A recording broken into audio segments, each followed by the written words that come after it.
Hey guys, how's it going? Hope you've been well. We're here, the video I promised, talking about my daily driver, which is the 2022 Toyota Tundra.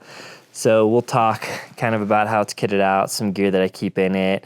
I don't know how detailed I'm gonna go. Sun is setting here in about 10 minutes, so we'll see how much light I have. But this is my daily driver currently in the background, actually. As stupid as it sounds, this is kind of also a secondary daily driver. This one's more of the family hauler daily driver. 99% of the time I'm driving, though, it's just by myself, and so that's kind of this truck. Also building a house currently, and I live in the mountains of Colorado, so I haul around a bunch of stuff that is just easier with the truck bed. So it's my daily driver. A lot of you guys know that the Tacoma is my daily driver forever, and I do think a Tacoma makes a great daily driver. Right now the Tacoma's at Running for Tacos getting some stuff done, so I'm borrowing his GX here, actually. And then this is Ashley's daily driver, RAV4. So those are kind of the daily drivers we got, but this is mine, and kind of in keeping with the previous video I uploaded, which if you haven't watched it yet, I talk about what I think makes a good daily driver. A lot of that is kind of catered specifically to you, what you do, the environment you live in. So this is kind of relevant to me, and since I'm literally running out of daylight, let's get into it. So it's a 22 Tundra limited TRD Offroad package. It's the double cab with the 6.5 foot bed. So I chose that model. I think they look way better. That's just my opinion. But again, I'm by myself in this truck 99% of the time. So bed space was more important to me for how I was going to use this truck than backseat space. Backseat's definitely smaller, but we'll kind of get into that in a bit. So truck's been great. Haven't had any issues with it, like not a single issue. About 10,000 miles on it. Had it for just a little shy of a year at this point. So, you know, still a baby, but it's been good. So up front here, we have a CBI bumper, steel bumper with a little bit of a bull bar with some extra KC highlights in there. So having a little bit of extra light is always great, especially if you live, you know, out in the backcountry or in the mountains, or really anywhere. Light is always going to be your friend at night. So having some extra light in here in the bumper is great. And then having a winch, I have a Warn VR10S in there, synthetic with Factor 55 Ultra Hook. I use my winch to pull trees and do random crap as much as, well, actually on this truck more than I do for recovery off-road, but great to have a winch for reasons I kind of mentioned in the last video. And then the CBI bumper, pretty tight, allows a little more clearance for bigger tires and a little more better approach angle. Also has easy points to hook up for recovery or whatever, and then offers some radiator protection up front, all while keeping it still pretty low profile. So a lot of benefits to having a beefed up front bumper when it comes to kind of a prepared daily driver. You got to push stuff out of the way. You don't want to get slowed down. You don't want your radiator to get damaged, because then your vehicle is basically worthless. So nice beefy stout bumper on there. I do have a small lift and 37-inch tires on here. The lift's more of a kind of a spacer lift, we'll call it. It's a Westcott design. I'll probably put a real suspension lift on this at some point in the future, but I've just been busy. So we have right here 37 by 1250 on 17-inch wheels, the new Toyo Open Country RT Trails. So a lot of times in a daily driver, I'll like to put a all-terrain, especially here in Colorado, that's snowflake rated, like the Toyo AT3 is an amazing daily driver tire. These are a little bit more aggressive. I just wanted to try them out. I work with Toyo, so they sent me these kind of a little pre-release to get some feedback and whatnot on them. Incredible road manners, a little more beefed up. On this truck that I don't really do a whole lot of off-roading with and stuff, you know, other than just my daily dirt roads and whatnot. I probably will in the future, which is kind of why I wanted to put these chunkier tires on, but right now my life consists of mostly going to the job site and daily tasks. But this, I think on a daily driver, probably a mud terrain is a little overkill, so an all-terrain, and then preferably a snowflake rated one. These are not snowflake rated, but you know, I live at almost 9,000 feet in the Colorado Rockies, so snow's a big part of my life, and these have been really good actually so far. Better than I kind of expected them to be, though not as good as a dedicated snow tire or something, again, with at least the snowflake rating all-terrain. But big chunky tires obviously help you get over obstacles. They're a little more durable. A lot of times they won't get punctured as easy driving through nails or glass or whatever. Obviously the tread is going to be much thicker and sidewalls more stout for when you're trying to hop curbs at the mall or whatever. And they're on the bronze Relations race wheels, 17-inch wheels. I always try to have small wheels and bigger meat. It's typically a better thing for off-road, airing down everything. So these are smaller diameter wheels, but still clear all the brakes and everything than stock. Love these wheels. I think they look great. They also have the option to add bead locks on here like I have on the Tacoma if you want to do that, or run them with no bead locks. So that's kind of what I got going on up front. In the bed, we'll just kind of stick to the exterior for now. Tried out a bunch of different rack systems on the Diamondback covers. This is, I think, called the Skyrise. It's Yakima rack system. You can use any of the ones Diamondback sells on their site, any of the Yakima systems in this track. So if you need a taller one or a shorter one, this is the shortest one that I put on here because I've actually been hauling a fair amount of random stuff up on top. So 14, 16 foot pieces of trim or 1x or 2x. And what I do, it's a perfect height to go into the back window here and clear like that little back seat. So I'll have, and I've posted stories and stuff to Instagram of this. So long pieces of wood going through into the back seat, and then actually honestly coming kind of into the front seat. So it's given me the ability to haul really long, up to like 2x10s. I think I've hauled through this window, and that's been nice. Or you can put sheet goods or whatever on top. And then the Diamondback cover, obviously just bomb-proof, solid. Love this thing. Loved it since my Tacoma was my daily driver and beyond. So some of the features that I like about it, obviously secure, weatherproof, keeps stuff kind of hidden, but I just a lot of times have stuff back here all the time, and I don't like having to go to the store or whatever and worry about, you know, people stealing stuff out of my bed. So it's one of the main reasons I like it. And then I can still pop the cover off really easy if I need to haul really tall things like refrigerators or whatever. So super functional, multi-use thing. Yeah, it won't be as functional as an open bed if you're trying to haul really big things, but way more functional than an open bed if you're hauling little things. I always kind of keep tie downs back here. Have a little tool roll back here with kind of miscellaneous tools that I'll somewhat frequently be using. It's very dirty back here because, again, I've been hauling firewood and stuff. I do have their little light back here as well. And then up front is the 4T cross bin. So another feature I really like is that, especially with this cross bin, I have so much of the bed, like I can still send full length things back here. Got a little box kind of that lines up with the wheel wells and almost full height back here. So you still have ton of bed storage for bed storage type things, but I have in the front here a bunch of storage for various stuff. So shovel, recovery gear, I got an axe, that's a chair, some straps and shackles, tire repair kit, whatnot on the other side. This side I got miscellaneous stuff, gloves, bolt cutters, and then actually this thing, which I thought was pretty cool. This is DeWalt's little micro cutter. So in case I get accidentally locked myself out of somewhere, I always have access. So just some tools like this are nice to kind of keep in here. These are basically weatherproof storage space that doesn't actually take up a whole lot of bed space.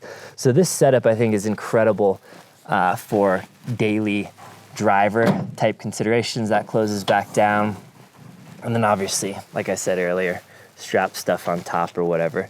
So that's kind of the exterior of the truck. I also love the functionality of adding roof racks. I have roof racks on pretty much every vehicle, to include Ashley's RAV4 has a Prinsu rack. The Sequoia has a Prinsu. The Sprinter in here has Backwoods Adventure Mods rack. I love rack systems because they add so much extra utility to a vehicle. I don't have one on the Tundra yet because, again, I was trying not to go too crazy with this thing. It's really daily driver-esque, but having a rack system on the hood just adds a whole nother area to store stuff. It also helps you store longer things, and it's just adds extra utility to the vehicle. So I'm kind of torn. I honestly like the look aesthetics of this truck without the rack versus with the rack system, but I'll probably add it just because you get a little more functionality out of it, just a little more areas that you can tie down gear.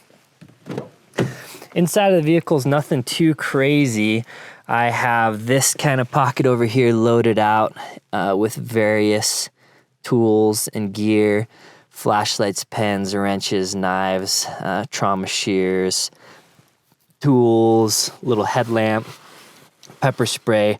You guys know I conceal carry every day, but having pepper spray option close at hand, especially in a vehicle, is always a good thing to have. So I keep pepper spray close at hand in all the vehicles, and just miscellaneous gloves, beanies, little ham radio. So ham's a good thing to have. I have my ham license, like legit sauce, but even if you didn't, it wouldn't be a bad idea to pick one up and learn like what your local repeaters are and stuff, because you can listen in.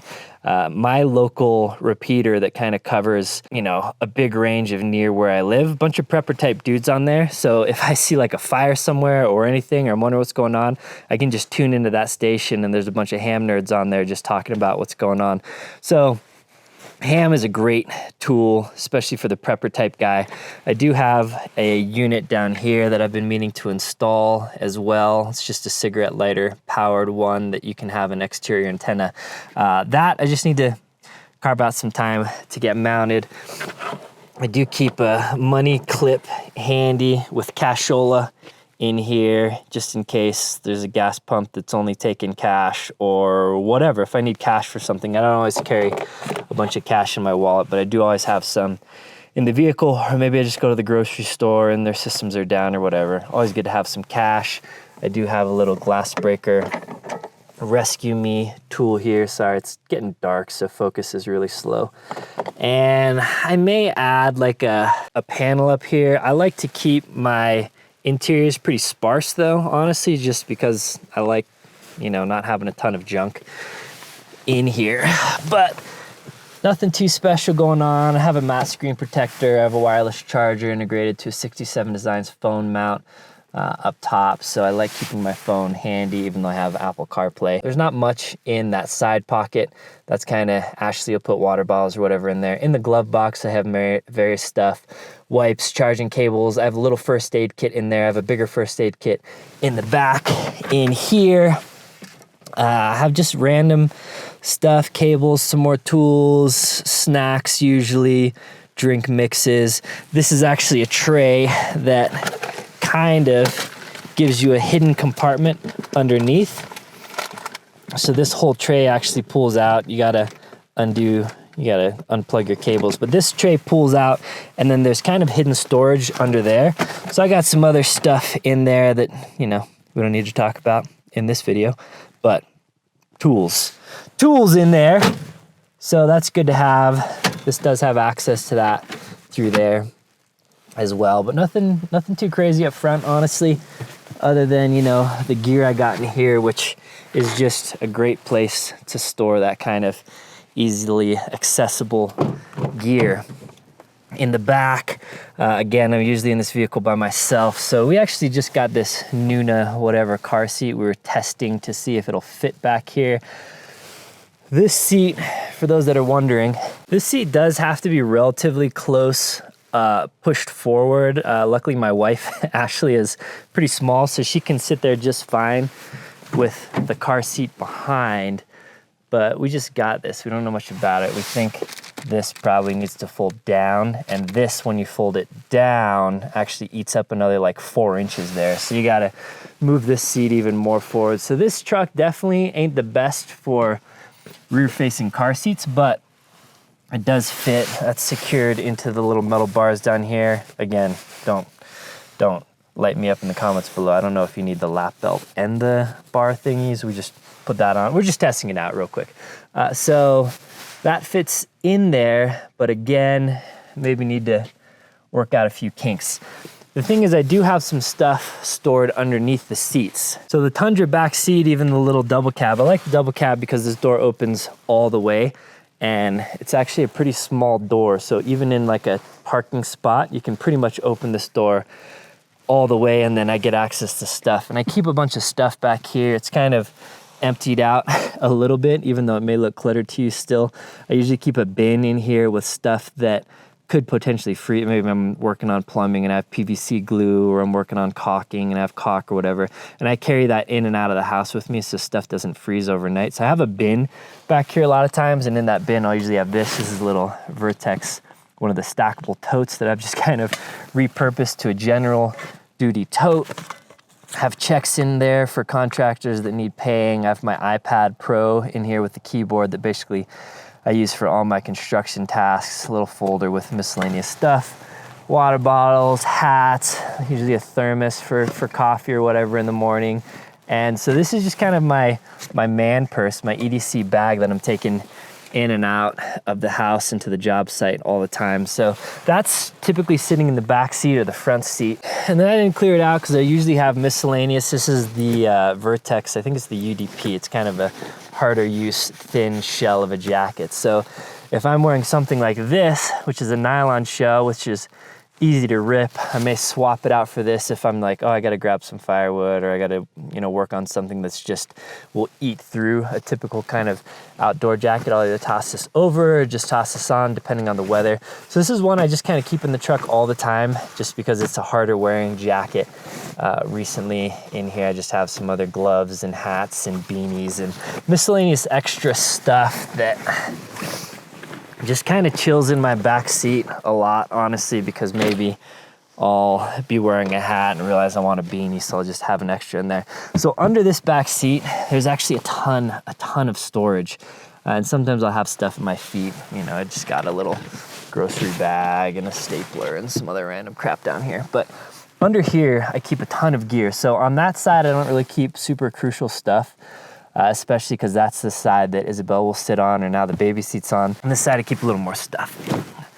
So back here, we're running out of light, so I won't get into everything, but I keep a couple extra jackets, couple extra beanies. I actually have a whole extra pair of boots, some gaiters, socks, snow pants, rain jacket. This is a Vertex shell I have, and I have an extra insulated jacket there.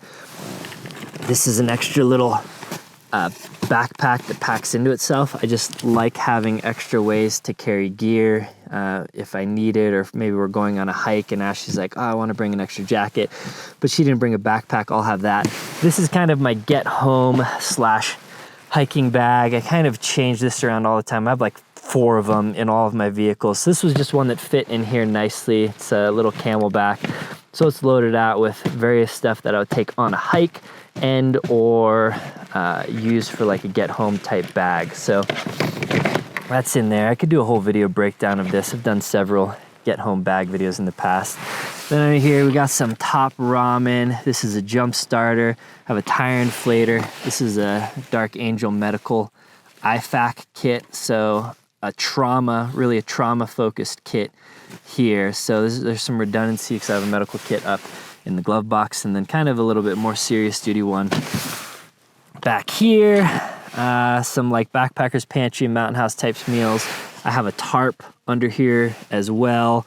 I have some extra, this is not Kool-Aid, this is cold weather windshield washer fluid. If you're on a road trip or something and there's a bunch of ice and snow and salt getting kicked up and you run out of washer fluid, that is really bad news. So I always keep extra. I try to keep myself topped off, but you know, life happens sometimes. You're not paying attention. Sometimes you run out. So I always try to keep at least a little extra. This is like a 1 liter or whatever bottle, like a smart water bottle that I just filled and labeled it, you know, so nobody gets confused. I do keep a water bottle back here as well with water in it.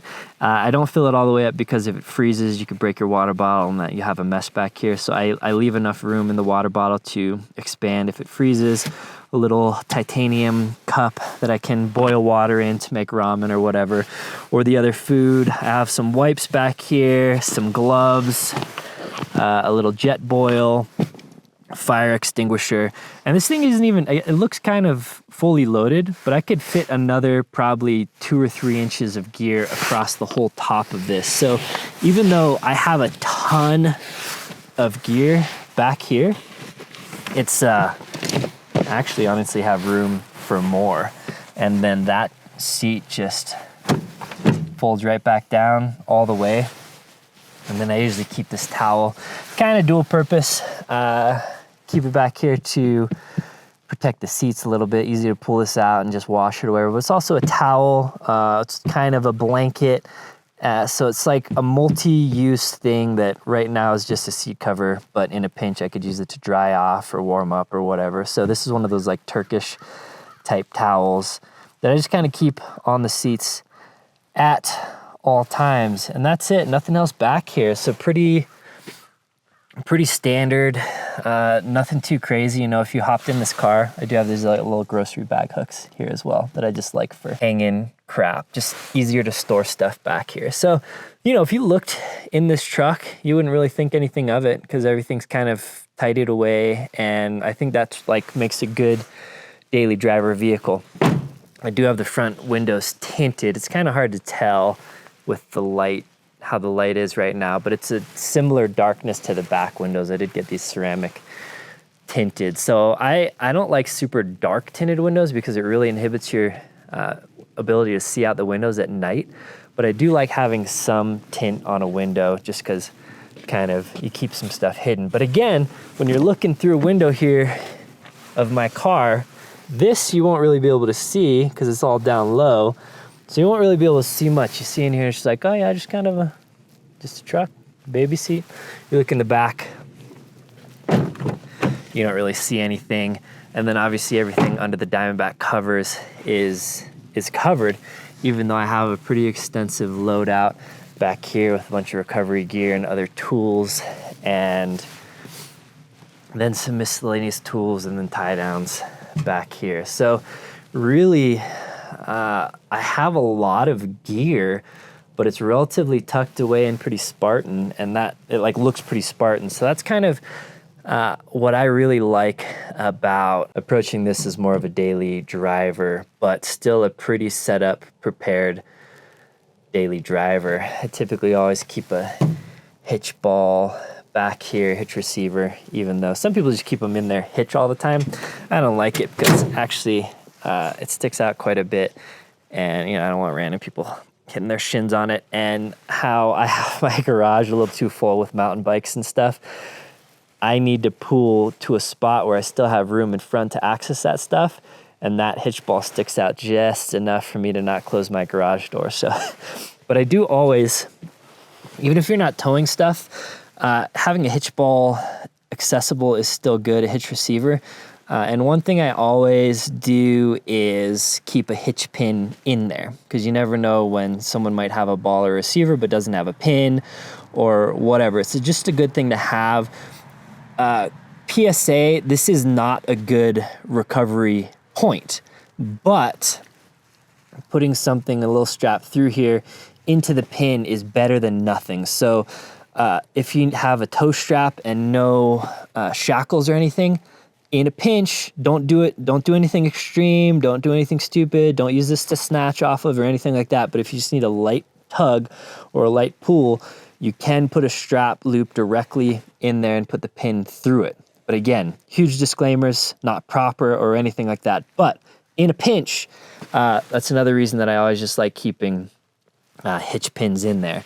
This is a 35-inch spare tire, full-size spare, exactly the same as what I was running. This is a Toyo AT3. I don't think a 37 will fit, honestly. So this was a full-size spare for me back when I had 35-inch tires on here, and now is a slightly undersized spare, but still pretty big. For those that don't know, on we'll say a rear-wheel drive vehicle, you can put a slightly different size tire on the front. You know, you definitely don't want that all the time. You run into more problems for an all-wheel drive vehicle, but if you can put this into rear-wheel drive, you would want to put the smaller tire on the front. So if you have a donut or whatever, you want to put it on the axle that isn't getting power, not the non-drive axle. So I would put a 35-inch spare up there and feel fine getting home or getting to a tire shop or whatever if I needed to. Though I do also keep a tire repair kit in the bed back here. So I have kind of recovery kits in all the vehicles. I can't afford to buy super nice stuff, so in this one, I just have one of these cheapy ones on Amazon, which will work in a pinch. I've actually used these a ton of times and they work pretty well. Though if this was like if I had one rig or if this was just my dedicated off-road rig, I would opt for a nicer recovery kit. But this is a little strap. I haven't even used this one, obviously, still in the packaging, but I've used this one. I don't know what brand it is, Black Ops or something. And I've had good success with it. And this is a little Vertex bag that I keep shackles, soft shackles and hard shackles in, like D-ring shackles. This is a little tire repair kit over here. Ashley's side, we got bottles of water, grocery bags. Grocery bags are also always good to have, whether you need to use it as a dog poo bag, you need to use it as a trash bag or whatever. So big fan of keeping old grocery bags close at hand as well, and lint roller over here. That was it. It's actually quite dark out here, even though my exposure isn't showing it. Hope you enjoyed it. I could do a deeper dive if you want me to do a dedicated get home bag video, or like a deeper dive into what's under the back seat or whatever. Let me know. I can do that, but freezing right now. It's like 15 degrees out here. So I'm gonna wrap it up and hope you enjoyed it. I'd love to help you out. If you have any comments or anything, leave them down below. Questions, concerns, things you think I should add to my kit. Always open to learning new things, so let me know. Appreciate the thumbs up and all that stuff. Until next time, guys, take care.